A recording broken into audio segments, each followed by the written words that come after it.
வணக்கம். Welcome do home makers channel. நாங்க last சம்மர்ல பெங்களூருக்கு ஒரு 3 நாள் ட்ரிப் போயிருந்தோம். அங்க என்னெல்லாம் பார்த்தோம் அப்படிங்கிறத அடுத்து வர விளாக்ஸ்ல நம்ம ஒண்ணு ஒண்ணா பார்க்கலாம். டே 1 அன்னைக்கு பேனர்கடா பயாலஜிக்கல் பார்க் போயிருந்தோம். அங்க ஜூ, சஃபாரி, அப்புறம் பட்டர்ஃப்ளை பார்க் 3மே பார்த்தோம். ஆனா 3மே நான் தனித்தனி விளாகா தான் ஷேர் பண்ண போறேன்.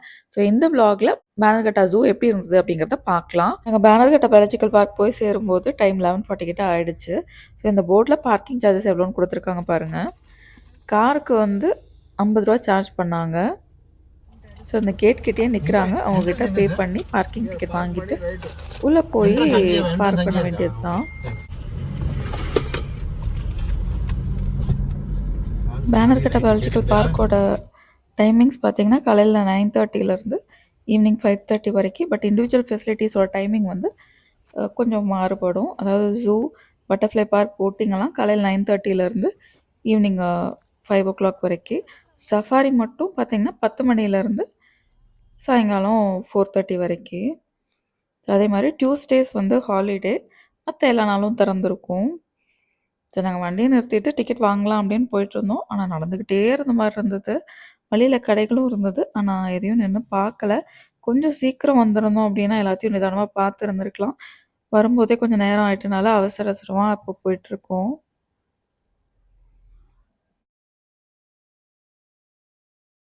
இந்த போர்டில் டிக்கெட்டோட ப்ரைஸஸ் எல்லாம் கொடுத்துருக்காங்க. நம்ம ஜூக்கு மட்டும் தனியாக டிக்கெட் வாங்கினாலும் வாங்கிக்கலாம். பட்டர்ஃப்ளை பார்க்குக்கு தனியாக டிக்கெட் வாங்கினாலும் வாங்கிக்கலாம். இல்லை ஜூ அண்ட் பட்டர்ஃப்ளை பார்க் காம்போவாக வாங்கணுன்னாலும் வாங்கிக்கலாம். பட்டர்ஃப்ளை பார்க், ஜூ, சஃபாரி அந்த காம்போவும் வாங்கிக்கலாம். ஸோ இந்த டிஃப்ரெண்ட் காம்போஸ் இருக்குது. அதோட ப்ரைஸ் லிஸ்ட்லாம் அங்கே கொடுத்துருக்காங்க. நான் பேனர்கட்டா பயாலஜிக்கல் பார்க்கோட வெப்சைட்டோட டீட்டெயில்ஸ் கொடுக்குறேன். அதில் வந்து கிளியராக டேரிஃபில் மென்ஷன் பண்ணியிருப்பாங்க பாருங்கள். ஸோ இங்கே தான் டிக்கெட் வாங்கணும். நாங்கள் வந்து சஃபாரி போகிறதுக்காக தான் மெயினாக இங்கே வந்தோம். ஸோ பஸ் வேணாம், இண்டிவிஜுவலாக ஜீப் சஃபாரி போகலாம் அப்படின்னு டிசைட் பண்ணோம். ஆனால் நாங்கள் வந்ததே 12 o'clock ஆகிடுச்சு. ஸோ எல்லாமே புக் ஆகிடுச்சு. ஸ்கார்பியோ மட்டும் தான் இருக்குது அப்படின்னாங்க. ஸோ இவ்வளோ தூரம் வந்துட்டோம், அதுவே புக் பண்ணிக்கலாம்னு சொல்லிட்டு நாங்கள் ஸ்கார்பியோவில் சஃபாரி தான் புக் பண்ணோம். So zoo, safari, butterfly park, camera அந்த காம்போ தான் வாங்கியிருந்தோம். ஸோ இதுதான் எங்கள் பில்லு. 5700 சார்ஜ் பண்ணாங்க. நாங்கள் கேமரா கொண்டு வரல. ஆன்லைனில் புக் பண்ணிட்டு வந்திருந்தா நமக்கு என்ன வேணுமோ அதை கரெக்டாக பிக் பண்ணியிருந்துருக்கலாம். ஸோ இன்னும் கொஞ்சம் மணி சேவ் பண்ணியிருந்துருக்கலாம். பட் நாங்கள் சென்னையிலேருந்து பெங்களூருக்கு எத்தனை மணிக்கு வருவோம்னு தெரியல. அதனால் இங்கே வந்து பார்த்துக்கலாம் அப்படின்னு வந்துட்டோம். ஸோ அப்போது ஏசி ஸ்கார்பியோ மட்டும் தான் இருந்தது. ஸோ அதனால் அந்த காம்போவே நாங்கள் புக் பண்ணியாச்சு. ஸோ இப்போ வந்து ஜூ பார்க்கலான்னு போயிட்டுருக்கோம். இப்போ வந்து நம்ம ஆஃப்ரிக்கானா செக்ஷன் வந்திருக்கோம். இங்கே வந்து ஜீப்ராஸ், ஜிராஃப்ஸ் அதெல்லாம் இருந்தது.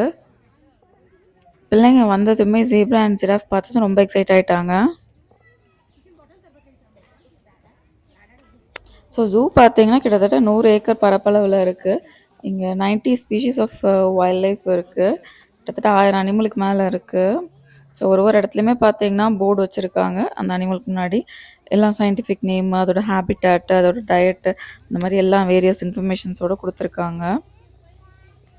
ஸோ பிள்ளைங்களை எஜுகேஷ்னல் ட்ரிப் கூப்பிட்டு வரணும்னா ஒரு நல்ல இடம். அடுத்து வந்து நீல்காய் இருந்தது. நீல்காய் வந்து ஏஷியாவிலேயே லார்ஜஸ்ட் ஆன்டிலோப் அப்படின்னு போட்டிருந்தாங்க. அதே மாதிரி இது நல்லா ஸ்விம் கூட பண்ணுமா. ஸோ ஆன்டிலோப்போட தமிழ் வார்த்தை என்னன்னு கூகுள் பண்ணி பார்த்தேன். மரிமான் அப்படின்னு போட்டிருந்தாங்க. மானோட கொம்பு வந்து விழுந்து முளைக்குமா, ஆனால் மரிமானோட கொம்பு வந்து வளர்ந்துக்கிட்டே போகும். இதெல்லாம் நான் கூகுளில் பார்த்து தெரிஞ்சுக்கிட்டது. எனிவேஸ் இங்கே வந்து ஜூவோட மேப் கொடுத்துருக்காங்க. அதை பார்த்து எங்கே போகணுமோ போகலாம். நாங்கள் மேப்பெல்லாம் ஃபாலோ பண்ணல. எங்கே வழி இருந்ததோ அதை பார்த்து கால் போன போக்கில் வந்துட்டு இருந்தோம். ஸோ இந்த இடத்துல பார்த்தீங்கன்னா டைனோசர்ஸோட ஸ்டாச்சுவெல்லாம் இருந்தது. இங்கே மரத்தில் பூவெல்லாம் பூத்தது அழகாக இருந்தது பார்க்குறதுக்கு. ஸோ இங்கே நின்று கொஞ்சம் பிக்சர்ஸ் எல்லாம் எடுத்துக்கிட்டோம். இங்கே வந்து ஹனுமன் லங்கூர் அப்படிங்கிற குரங்கு வகையை பார்த்தோம். இதோட வால் நல்லா நீளமாக இருந்துச்சு. ஃபர் கிரே கலரில் இருந்தது. முகம் வந்து கருப்பு கலரில் இருந்தது. இதை வந்து கிரே லங்கூர் அப்படின்னு சொல்லுவாங்க. அடுத்து வந்து ராயல் பெங்கால் டைகர் பார்த்தோம். இது இந்தியாவோட நேஷ்னல் அனிமல். நான் வந்து ராயல் பெங்கால் டைகர் பற்றி கூகுள் பண்ணேன். ஸோ அதில் வந்து என்ன தெரிஞ்சுக்கிட்டேன்னா, இது வந்து ஆம்புஷ் ப்ரெடேட்டர்ஸ், அதாவது மறைஞ்சிருந்து அதோட ப்ரே அட்டாக் பண்ணி சாப்பிடுவாங்களாம். அதோட உடம்புல இருக்க வரிகள்லாம் வந்து அது ஈஸியாக கேமஃப்ளாஜ் ஆகிறதுக்கு ஹெல்ப் பண்ணும். அதே மாதிரி இருட்டில் வந்து இவங்களுக்கு நல்லா கண்ணு தெரியுமா. அதனால் வெளிச்சம் குறைவாக இருக்கிற டைமில் தான் அவங்க ப்ரேஸ் அட்டாக் பண்ணுவாங்க. தண்ணியிலையும் நல்லா நீந்துவாங்க. ஸோ இதெல்லாம் நான் பார்த்து தெரிஞ்சுக்கிட்டேன். ஸ்கூலில் படிச்சிருப்போமா என்னவோ, ஆனால் அதெல்லாம் எதுவும் ஞாபகம் இல்லை. இப்போ வீடியோக்காக தான் நான் கூகுள் பண்ணி இதெல்லாம் கற்றுக்கிட்டேன். அடுத்து வந்து ஏஷியாட்டிக் பிளாக் பேர் பார்த்தோம். இது முக்காவாசி நேரம் மரத்துல தான் டைம் ஸ்பெண்ட் பண்ணும். ஸோ மரம் ஏறுறதுக்கு வசதியா அதோட முன்னங்கால்கள் 2ம் ஸ்ட்ராங்காவும், பின்னங்கால்கள் 2ம் வீக்காவும் இருக்கும். இந்த வகை கரடிகளுக்கு கேட்கும் திறன், பார்க்கும் திறனுக்கு வந்து கம்மியா இருந்தாலும், மூப்பு திறன் வந்து கொஞ்சம் அதிகமாவே இருக்கும். அடுத்து வந்து ஈமு பார்த்தோம். ஈமுனால பறக்க முடியாது. ஆனா நீண்ட தூரத்துக்கு அதனால ஓட முடியும். நல்லா வேகமாவும் ஓடும். அடுத்து வந்து இந்த அனிமல் பார்த்தோம். இது ஏசியாட்டிக் வைல்ட் டாகா, ஃபாக்ஸா அப்படிங்கிறதுல எனக்கு ஒரு கன்ஃப்யூஷன். ஏன்னா இந்த அனிமல மட்டும் தான் வீடியோ எடுத்தேன். போர்ட எடுக்கல. போயிட்டு வந்து ரொம்ப நாள் ஆயிடுச்சு அப்படிங்கிறனால சரியா தெரியல. எனிவேஸ் அடுத்து வந்து ஸ்ட்ரைப்ட் ஹைனா பார்த்தோம். இந்த கழுதைப்புலி பார்த்தீங்கன்னா, நாக்டர்னல் இரவு நேரத்தில தான் இரைய தேடி வெளியில வருவாங்க. இது வந்து ஒரு ஸ்கேவெஞ்சர். அதாவது சிங்கம், புலி மாதிரி பெரிய அனிமல்ஸ் எல்லாம் மத்த அனிமல்ஸ கொன்னு சாப்பிட்டுட்டு, விட்டுட்டு போன மிச்சம் மீதிய தான் இவங்க சாப்பிடுவாங்க. தேவைப்பட்டா தான் ஒரு சின்ன சின்ன விலங்குகள வேட்டையாடி சாப்பிடுவாங்க.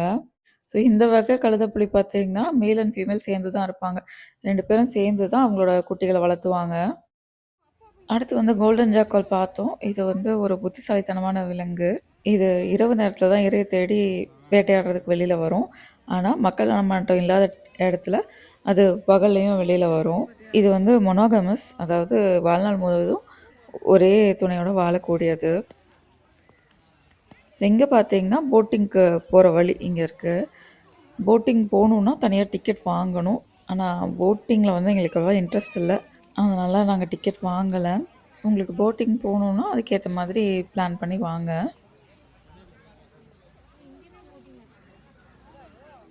அடுத்து வந்து இந்தியன் கிரே வுல்ஃப் பார்த்தோம்.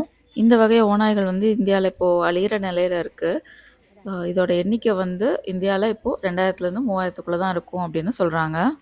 அடுத்து வந்து பிளாக் பக் பார்த்தோம். இத தமிழ்ல வந்து புல்வாய் மான் அப்படின்னு சொல்றாங்க. ஆண் புல்வாய இரளைன்னும், பெண் புல்வாய கலைன்னும் சொல்றாங்க. பெண் மானுக்கு வந்து கொம்பு கிடையாது. ஆண் மானுக்கு தான் அந்த ஸ்பைரல் ஷேப்டு கொம்பு அழகா இருக்கும். அதே மாரி பெண் மானை விட ஆண் மான் கொஞ்சம் பெருசாவும், அதோட ஃபர் வந்து டார்க்கரா பிளாக் ஷேட்லயும் இருக்கும். அடுத்து வந்து டாமின் டீர் பார்த்தோம். இத சாங்காய்ன்னு சொல்றாங்க. இதுக்கு இன்னொரு பேர் பார்த்தீங்கன்னா, டான்சிங் டீர், அதாவது நடனமாடும் மான். இது இந்தியால வந்து மணிப்பூர் மாநிலத்தில மட்டும் தான் காணப்படுது. இதுவுமே ஒரு வகையான என்டேஞ்சர்ட் ஸ்பீசிஸ் தான். அடுத்து வந்து ஹிப்போபொட்டமஸ் பார்த்தோம். இத தமிழ்ல நீர் யானைன்னு சொல்லுவாங்க. இது நிலத்துலயும் இருக்கும், நீர்லயும் இருக்கும். யூசுவலி வெயில் நேரத்தில தண்ணீல இருக்கும். இரவு நேரத்தில அது வெளியில வந்து புல்லுல மேயும். ஸோ இதோட உடம்புல பார்த்தீங்கன்னா, சிவப்பு கலர்ல ஒரு திரவம் சுரக்கும். அது பார்க்குறதுக்கு வந்து ரத்தம் மாதிரியே இருக்கும். அதனால பிளட் ஸ்வெட் அப்படின்னு சொல்லுவாங்க. இது வெயில்லேருந்து அதோட உடம்ப பாதுகாக்கிறதுக்கு ஒரு சன்ஸ்கிரீன் மாரி செயல்படும். ஸோ இது தண்ணீல இருக்கிறனால அதுனால நீந்தலாம் முடியாது. அது மூச்ச புடிச்சுட்டு தண்ணீல இருக்கும். அப்புறம் அது ஒரு இடத்துலருந்து இன்னொரு இடத்துக்கு போறதுக்கு நடந்து தான் போக முடியும் அதனால. இது வந்து ஒரு ஹெர்பிவோர்னாலுமே பாதுகாப்புக்காக அதோட பற்கள்லாம் நல்லா ஷார்ப்பா இருக்கும். இதோட ஆயுட்காலம் பார்த்தீங்கன்னா 40லேருந்து 50 வருஷம். அதோட எடை வந்து 1500லேருந்து 3200 கிலோகிராம் வரைக்கும் இருக்கும். அடுத்து வந்து ஹாக் டீர் பார்த்தோம். இதுவும் ஒரு வகையான என்டேஞ்சர்ட் ஸ்பீசிஸ் தான். அடுத்து வந்து ஸ்பாட்டட் டீர் பார்த்தோம். அதாவது புள்ளிமான். இந்த வகை மான்கள் பார்த்தீங்கன்னா நல்லா வேகமா ஓடும். அதே மாதிரி ஏதாவது ஆபத்து அப்படின்னா தண்ணியில கூட நீந்தி தப்பிச்சுக்கும். இதில் ஆண் மான்களுக்கு மட்டும்தான் கொம்பு இருக்கும். வருஷத்துக்கு ஒரு தடவை அது கீழே விழுந்து முளைக்கும். அடுத்து வந்து ஏஷியன் எலிஃபென்ட் பார்த்தோம். போர்டில் போட்டிருந்தாங்க, எலிஃபென்ட்ஸ்க்கு வந்து அதோட ஸ்வெட் கிளான்ஸ் வந்து அது டோன் நெயிலில் இருக்க கியூட்டிகல்ஸில் தான் இருக்குமா. Interesting fact. எனிவே நாங்கள் போனப்போ தான் எலிஃபென்ட்ஸ் எல்லாம் கூப்பிட்டு வந்து அதுக்கு சாப்பாடு போட்டுருந்தாங்க. ஸோ கொஞ்சம் நேரம் நின்று அதெல்லாம் நாங்கள் பார்த்தோம்.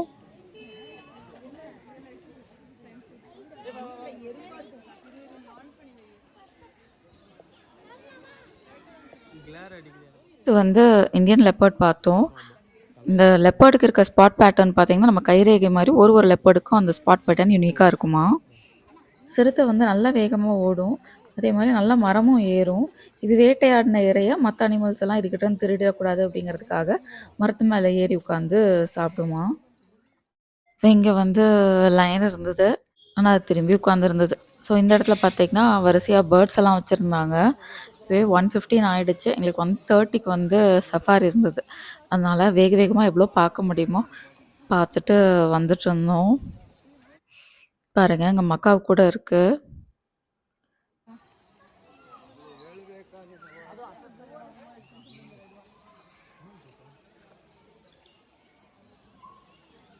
அந்த இடத்துலருந்து திரும்பி வரும்போது மறுபடியும் சிங்கம் இருக்கிற இடத்துக்கு வந்தோம். அதை க்ளோஸ்அப் எடுக்கலான்னு ட்ரை பண்ணேன். வெயில் நேரங்கிறனாலே என்னன்னு தெரியல, அது பாட்டுக்கு அமைதியாக உட்காந்துருந்தது. அப்புறம் ரெப்டைல்ஸ் ஒன்று பார்த்தோம், ஆனால் உள்ளே போகலை. டைம் ஆகிடுச்சு அப்படிங்கிறனால சஃபாரிக்கு எங்கே வண்டி ஏறணுமோ அங்கே போகலாம் அப்படின்னு சொல்லிட்டு போனோம். ஸோ அதுக்கு போகிற வழியில் என்னெல்லாம் அனிமல்ஸ் இருந்ததோ அதெல்லாம் தான் நாங்கள் அதுக்கப்புறம் பார்த்தோம்.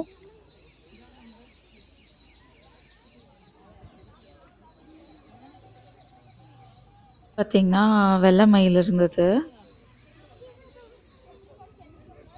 பாருங்கள். இது நம்ம நார்மல் மயில், தொகையெல்லாம் எவ்வளோ நீளமாக பார்க்குறக்கே அழகாக இருக்குது.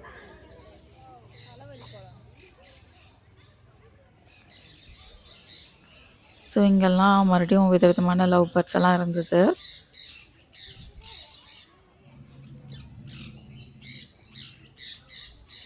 பறவைகள்லாம் பார்க்குறதுக்கு அழகாக இருந்தது.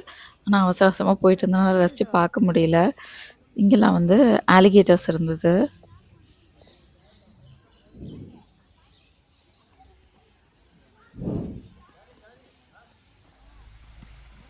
இந்த வாட்டர் ஃபீச்சர் அழகாக இருந்தது.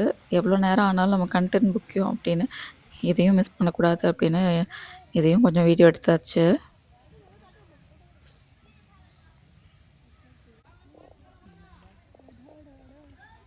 ஸோ இந்த இடத்துல பார்த்தீங்கன்னா வாட்டர் பேர்ட்ஸ் இருந்தது. அதாவது கொக்கு, வாத்து, நாரை அந்த மாதிரி. அந்த செட்டப்பே பார்க்குறதுக்கு ரொம்ப அழகாக இருந்தது. நேரில் கண்ணில் பார்க்குறதுக்கு நல்லா இருந்தது. ஆனால் அந்த வேலி வழியாக எடுக்கிறப்போ அது தெளிவாக வீடியோ விழுகலை. ஸோ அவ்வளோதான். நாங்கள் வந்து இப்போது ஜூவை எவ்வளோ முடியுமோ அவ்வளோ கவர் பண்ணியாச்சு. நிறையா இடத்த மிஸ் பண்ணிட்டோம். இந்த இடத்துல மியூசியம் கூட இருந்திருக்கு, அது நாங்கள் பார்க்கல. ஏன்னா சஃபாரிக்கு நேரம் ஆகிடுச்சு. ஆனால் ஜூ வந்து அவ்வளோ என்ஜாய் பண்ணி பார்த்தோமா அப்படின்னா ஒரு சில அனிமல்ஸ் எல்லாம் நல்லா இருந்தது. மற்றபடி ரொம்ப நார்மலாக இருந்த மாதிரி தான் இருந்தது. நாங்கள் மெயினாக வந்ததே சஃபாரிக்கு அப்படிங்கிறனால பெருசாக ஒன்றும் கம்ப்ளைண்ட் இல்லை. ஸோ நீங்கள் பேனர்கட்டா ஜூ பார்த்துருக்கீங்களா? உங்களோட ஒப்பீனியன் என்ன அப்படிங்கிறத கமெண்ட்ஸில் சொல்லுங்கள். இப்போ வந்து நாங்கள் சஃபாரிக்கு போகிறோம். நாங்கள் சஃபாரியில் போய் என்னெல்லாம் பார்த்தோம் அப்படிங்கிறத அடுத்த வீடியோவில் பார்க்கலாம். ஸோ இந்த வீடியோ இவ்வளோதாங்க. இந்த வீடியோ உங்களுக்கு பிடிச்சிருந்ததுன்னா லைக் பண்ணுங்கள். ஏதாவது கருத்துக்கள் இருந்தால் கண்டிப்பாக கமெண்ட்ஸில் சொல்லுங்கள். மீண்டும் அடுத்த வீடியோவில் சந்திக்கலாம். நன்றி, வணக்கம்.